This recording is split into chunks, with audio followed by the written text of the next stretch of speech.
ramdam po natin na masaya po siya.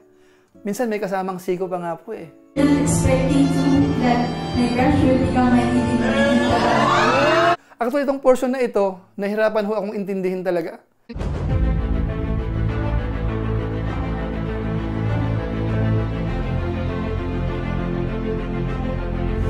Ayun, shoutout guys. Muli, welcome to my YouTube channel. Ito po si Kuya July, ang inyong katugang, ang inyong kalingap na muling babati po sa inyo ng magandang araw, magandang gabi. Saang sulok man po tayo ng mundo naroroon. At sa araw na ito, meron po tayong panibagong vlog. Pag-uusapan po natin yung patungkol po sa part 45 ho ng vlog po ni Kalingap Rab kay Beyonce. Bali ito po yung continuation nung part 1. Yung pag-celebrate ho ng birthday po ni Beyonce na kung saan ay nag-trending po mga kabayan po natin. Actually po yung part 1, nasa 700,000 plus na ho yung views po noon. Tapos ito naman kung ginagawa natin ng reaction video sa ngayon, malapit na rin po mag 400,000. Kaya viral po yan. Pero tayo po hindi nagtataka. Dahil nga ho napakaraming highlights po doon po sa part 45 na yan. So ang gagawin po natin sa ngayon, ang gagawin natin ng reaction video po muna, ay yung patungkol po doon sa mensahe ni Beyonce, yung kanyang pinaka-speech ho, ano? So hihimay-himayin po natin. Pero bago po yun, konting paalala po muna. Baka sakaling meron pa po ditong hindi nakasubscribe sa ating YouTube channel, huwag natin kalimutan, July Paunil. Tapos pakipindot lang po yung notification bell button para lagi po tayong updated sa aking mga video upload. So maraming salamat po sa inyo. Tapos yung ating Facebook page po, pwede po nating i-follow, pwede pong i-like at saka po i-share yung mga upload po natin dyan. So maraming salamat po. Tapos sina Kuya Bal Santos Matubang, Kalingap Rab, at Edna Vlogs Ruel of Malalag, at saka po yung Jabber Sniper, mga kasamahan po nating reactors, Kalingap Charity Vloggers, saka K-Boy, supportahan din po natin. So maraming salamat po sa inyong lahat. Ngayon tuloy na po tayo. Pag-usapan na po natin yung patungkol ho sa vlog ni Kalingap Rab kay Beyonce, yung kanyang 17th birthday, yung part 2. Na kung saan ho, gaya ng binanggit ko kanina, napakarami pong highlights. Ano po? Patungkol ho sa pagtulong, napakarami. Yung pakilig ho ni Kalingap Eds, mukhang seryoso na po. Ano mga kabayan natin? Tapos syempre ho, may mensahe din po si Beyonce, na kung saan yan po ang i-highlight po natin sa pagkakataong ito. At yun po ang pag-uusapan po natin. Yung naging mensahe ho ni Beyonce, sa lahat. Ano kasi halos kompleto po 'yung mga kabayan po natin. Para sa atin ho, maganda ho 'yung speech ho ni Beyonce. Medyo nga lang po may konting portion na parang ano po siya, medyo nawala ng konti. Yung isa po doon nung yung mensahe niya sa nanay niya o sa magulang niya, medyo parang siya, naging emotional ho kasi siya. So medyo may konting po doon. Medyo parang na-distract po siya doon sa portion na 'yon. Pero nagawa naman po ng paraan. Tapos nung medyo okay na po siya, yun, smooth na po, nagtuloy-tuloy na. Ano mga kabayan natin. Pero siyempre ho, ang isa gusto ko po ditong himay-himayin talaga, o kaya liwanagin, kasi nga po may mga part po doon na yung audio ho medyo hindi ganun ka-clear. Pero yung mensahe ho ay napakahalaga. At may mga nag-request sa atin na kung po pwede raw gawa ng reaction, linawin daw natin yung portion na hindi po nila naintindihan. So umpisan na po natin.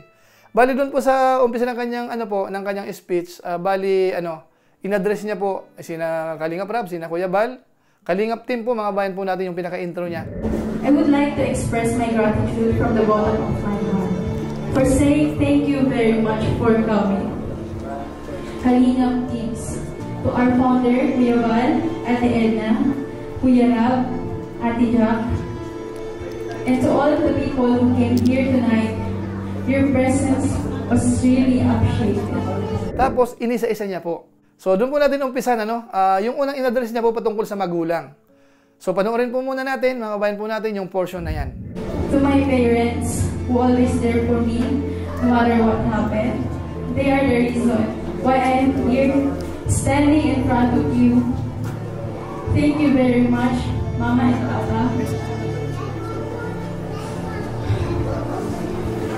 Thank you very much for your unconditional love. And you're always giving for me and to my siblings. You raised me very well. Kahit na naghihirap tayo, palagi niyo pa rin tinuturo on how to be a good person as always. I know I am not a perfect daughter. So yan po, napansin po natin yun. Hina-highlight niya yung, yung pag-guide sa kanya ng kanyang magulang. Sabi niya, kahit daw mahirap sila, palagi pong itinuturo how to be a good person. Tapos merong portion po dyan na nabanggit niya na siya daw po ay hindi perfect daughter, mga kabayan po natin. Sana wag nating masamain po yung portion na yun, Normal naman po sa mga bata na minsan pasaway po ng konti. Pero wag ho tayo mag-isip na para bang bad ho si Beyonce. Mga kabayan natin, mamaya ho, kung saan ho pumunta yung isip natin, ano? Sa pagkakatansya ko ho, base sa mga vlog at saka po yung ilang mga info na nakalap po natin, meron kasi isang pagkakataon na parang hindi siya nagpaalam.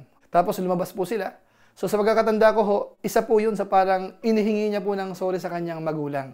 Ngayon doon po sa part na yun, mga kabayan natin, kung napansin niyo po, dito ho parang nawala si Beyonce dahil naging emotional na po siya. So medyo naano po ng konti, naantala yung kanyang speech. Sometimes I commit mistakes, pero nandiyan kayo lagi nakagabay. Nakagabay ang nagtuturo ng tamang asal sa amin. Nagtuturo ng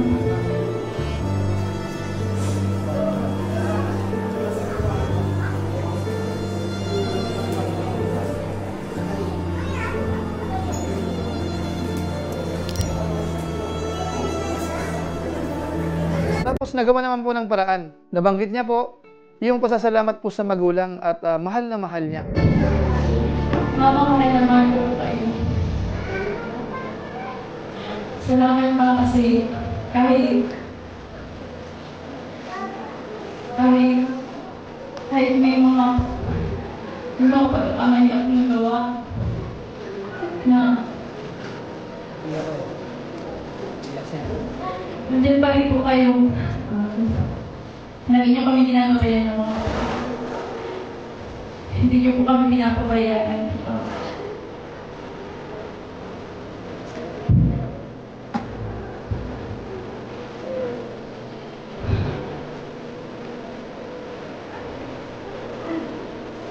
Pinapayagan po kami magagandang pinaatesin niyo po kami ng gagawin. Kaya salamat, mahal ko po kayo ni Papa.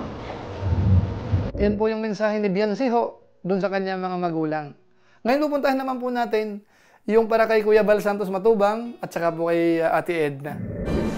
Si Kuya Bal at Ate Edna, na siya naging rason po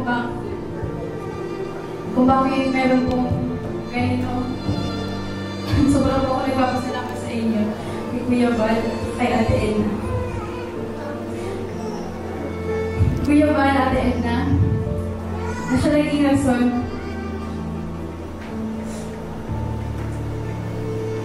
thank you po sa pagtulong sa amin.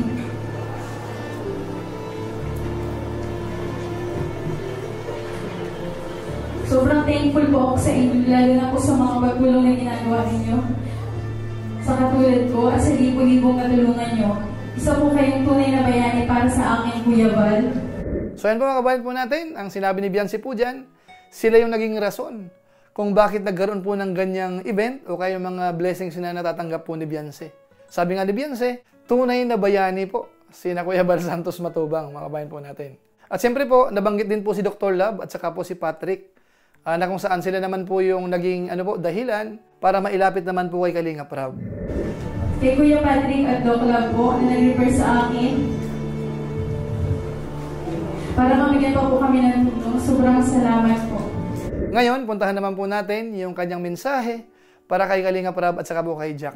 Kuya Love and Ate Jack, saying thank you is not enough, but I just want you to know na di ko man po kayo kadugo. Pero ang respeto at pasasalamat ko at ang buong pamilya ko sa inyo ay di po mawawala. Dahil hindi po ako ganito ngayon kung hindi po dahil sa inyo. So yan po ang mensahe naman po ni Beyonce, kay Jack at saka kay Rab. At ang highlight po natin doon, yung respeto raw ho, pasasalamat ay hindi mawawala. So napakahalaga po nun mga kabayan po natin sa mga beneficiaries ho. Ngayon, puntahan na po natin yung pinaka-highlight, siyempre. Yung kanyang mensahe naman ho, kay Eds. Dahil dito ho, marami ho tayong i-highlight dito mga kabayan natin. So Kuya Edo po. Person. Thank you sa walang sawang pagsuporta. Ikaw ang tumulong sa akin para mas mabus pa ang aking confidence. Kahit na po makulit at straightforward ka. Minsan ko bumanat. Sobrang salamat din po sa iyo. You're one of the reasons why I am here standing in front of you at nakakapagsalita ng ganito sa ganito karaming tao. So Sana maliwanag po yung first part na yun, mga kabayan natin. Ano? Thank you sa mga walang sawang pagsuporta. Ikaw ang tumulong para ma-boost ang confidence niya. No? Kahit na makulit at straightforward ka, minsan kong bumanat, you're one of the reason why I'm standing in front of you. So dyan sa portion na yan, medyo, medyo parang nag-post ho ulit si Biancy dyan, mga kabayan po natin.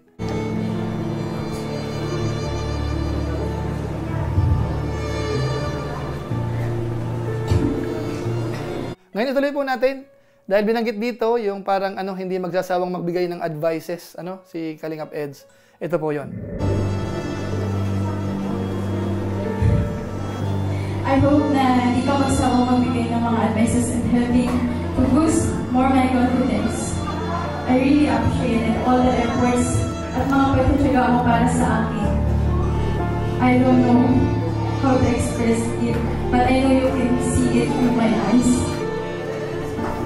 But what I wanted to say, until now, I cannot believe that these things really happen. Oops! Saglit lang po muna mga kabayan po natin. Tingnan po natin yung mensahe po ni Biancy dito bago natin puntahan yung medyo exciting na mga tirada ho ni Biancy.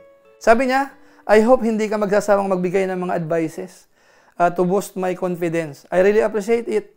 All the efforts at mga pagtiyatsaga mo sa akin. I don't know how to express it, but I know you can see it to my eyes.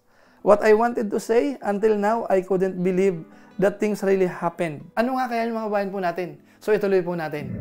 Sino mag-aakala na yung dati pinapanood ko lang ay makakaharap at makakasama ko naman na? So ayun po, sinong mag-aakala na yung pinapanood ko lang at makakaharap at makakasama na pala? Ang tindi ho ng mga binibitawan po ni Biancy dito, mga kabayan po natin. At hindi po nagtatapos doon. Ito ho yung pinakamatindi. Dahil dito ho, aaminin niya yung matagal na nating hinihintay sa kanya na ayaw niya talagang aminin. Kahit nung nakaraan, nagkalamansi po siya para lamang po hindi banggitin ito. Pero sa pagkakataong ito, inamin niya mismo sa harap ni Eds at saka sa harap ng maraming tao. Mga kabayan po natin, nandun po kami noon. So ituloy po natin. And also here, we are here. We give smile and good vibes to those people, especially sa mga OFW na mostly nagmamahal at susuporta sa atin. I'm not expecting to that my crush will become my leading man. So ayun po, I'm not expecting that my crush will become my leading man. Ang tindi, mga kabayan natin. Ito na nga po, ano na nga sila, love team na sila. At kung sakasakali, mahulog yung kanilang loob, alay natin, magkatuluyan po. So yan po ay antabayan natin sa mga hinaharap. Kasi sa ngayon po, mag-aaral pa po si Biancy, tapos wala pa pong 18 yan. Pero napansin po ba natin yung kanyang mga ngiti?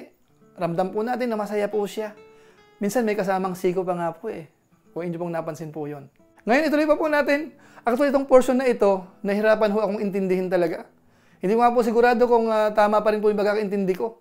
Kasi ilang ulit ho, hindi lang siguro mga 20 beses ko pinakinggan ito. Hindi ko talaga makuha yung yung wordings, Tinawag ko rin yung anak ko, pakinggan mo ako ito. Ano ba ako ang sinasabi niya? So ito po, pakinggan po natin. Baka sakaling clear po sa inyo.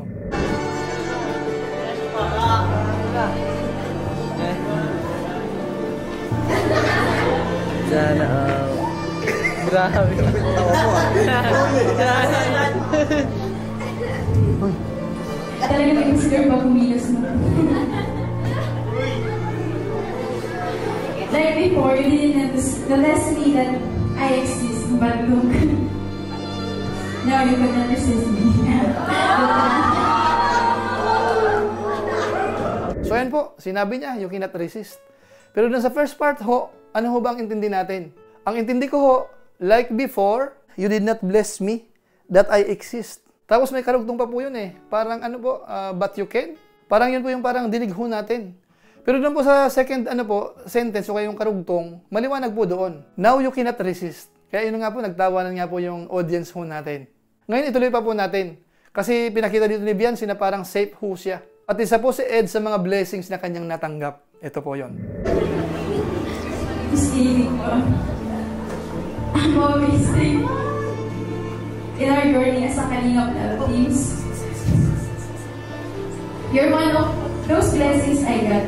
Dahil sa'yo, bukod kay Kuya Rob, Binagyo po kami ng blessings na never ko in-expect. Alam ko kung malayo na ang dating Biancy na nakilala niyo noon, sa Biancy na nasa harapan niyo ngayon. At kung ano man po ang nakikita niyo sa ngayon, it's because of you.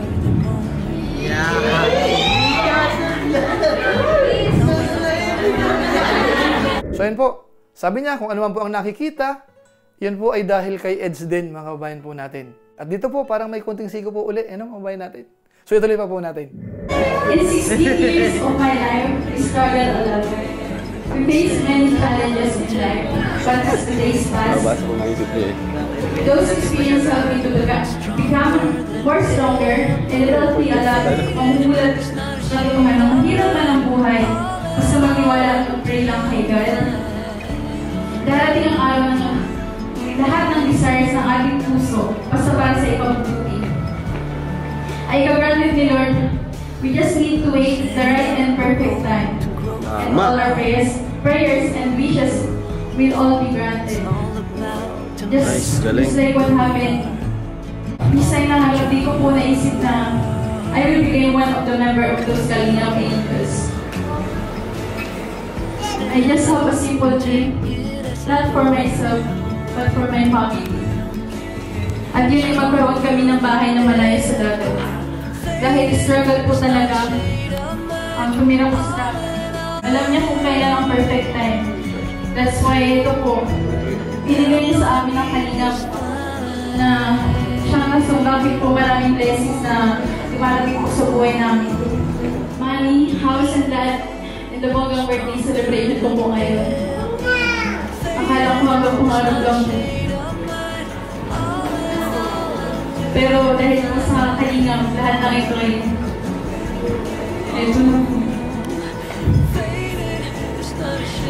Ang imposible po pala ay pwede po talagang imposible. So yun po, karamihan po dun sa binanggit po ni Biancy dyan sa part na yan, parang hindi niya po inaasahan. Kumbaga yung mga biyayang natanggap niya po, yung nangyayari sa kanyang buhay, talagang malaking blessings ho talaga. At hindi niya po nakakalimutan yung hanay po ng Team Kalingap, sina Kalingap Eds syempre, at iba pa po mga kabayan po natin. Pero dito po sa pinaka-last part ho na gusto ko pong ipapansin po sa inyo, talagang ito po yung kukompleto po sa lahat. At pati po yung mga supporters, reactor, nabanggit po dito. Bihira lang po yung magbabanggit po ng mga reactor, ano? Kasi nga po yung karamihan, ang impression ho sa mga reactor ay hindi maganda. Parang ano po, gumagawa ng issue, ano po. Pero si Biancy ho, na-appreciate niya po yun. Ito, panoorin po natin. Last but not least, sa mga supporters, viewers po at mga sponsor, di ko po alam paano susuklian ang kabaitan at pagmamahal. At mga endless blessings na binahagi niyo sa akin at sa pamilya ko. Di ko po kayang sabihan ng mga tulong niyo at kulang po ang salitang salamat. Di ko man kayo kilala sa personal, pero taos po ako nagpapasalamat sa lahat-lahat. Sana mas i-bless pa kayo ni God para mas marami pa kayong matulungan. Hindi ko po mararanasan ang lahat ng ito dahil sa inyo. Sa mga kapamilya, kamag-anak, kapitbahay, kaibigan, at kaklase, guro, Kalingap Family, K-Boys, Kalingap Angels, Kalingap Supporters at Reactors. Buong puso at walang hanggang pasasalamat sa inyong lahat for making my birthday extra special. Isa po ito sa araw na kailangan hindi ko malilimutan. So ayan po mga kababayan po natin. Iyan po yung kabuuan ng speech po ni Biancy. Sinabi niya rin po na buong puso yung kanyang pasasalamat. At hindi po yun makakalimutan mga kababayan po natin. So sa kabuuan ho, kung atin pong ninamnam yung speech ho ni Biancy, talagang ano po, pinag-isipan niya rin po yun. Kumbaga naka-arrange, inumpisan sa magulang niya, kina Kuya Bal at saka kay Ate Edna, tapos kina Dr. Love at saka kay Patrick, tapos kay Kalingap Rab, kay Jack, at siyempre ho kay Eds, mga kababayan po natin. Medyo mahaba-haba po doon. At doon ho parang nagiging okay na po yung pakiramdam ni Biancy dahil nga po doon sa part nung nagpapasalamat sa nanay niya, sa magulang niya. Medyo po siya, parang nawala ho siya ng konti dahil naging emotional ho siya, naluha po siya mga kababayan natin. Pero doon po sa portion na po ni Eds, medyo naging smooth na po siya. Although may konting po kasi medyo maingay din po yung venue, may mga portion ho na medyo hindi ganun ka-clear po siya. Pero yung mga reaction ho nung mga nandoon, ramdam natin. Ano po mga kababayan natin. Kaya nga po yun po ang ginawa natin reaction muna sa ngayon para naman po mapahalagahan po natin yung pinaghirapan din po ni Beyonce. So yun lang po muna siguro yung isang part ho dito po sa reaction natin. Bukod po dyan kasi marami pa, mga kabayan natin, yung sagot ho ni Eds, yung sorpresa rin po ni Eds. Siguro ho sa susunod na vlog po natin or pwede sa live stream natin, doon natin mapag-usapan kasi medyo mahaba na ho. Ganun din po siguro yung mga biyayang natanggap ho, na kung saan napakalaking pera ho, no? Sa tingin po natin, more or less, aabot po yun ng 300,000 o baka higit pa po. Plus yung iPhone 15, nakabayan po natin. So, laking biyaya po nun. So, yun lang po muna siguro yung ating reaction video po sa ngayon. Sa pagkakataong ito, maraming salamat po sa inyong lahat. At sana huwag kayong magsawa po mga kabayan po natin. So, siguro po pansamantala, paalam po muna tayo. Pero gaya po ng dati, shoutout po muna sa mga sumusunod.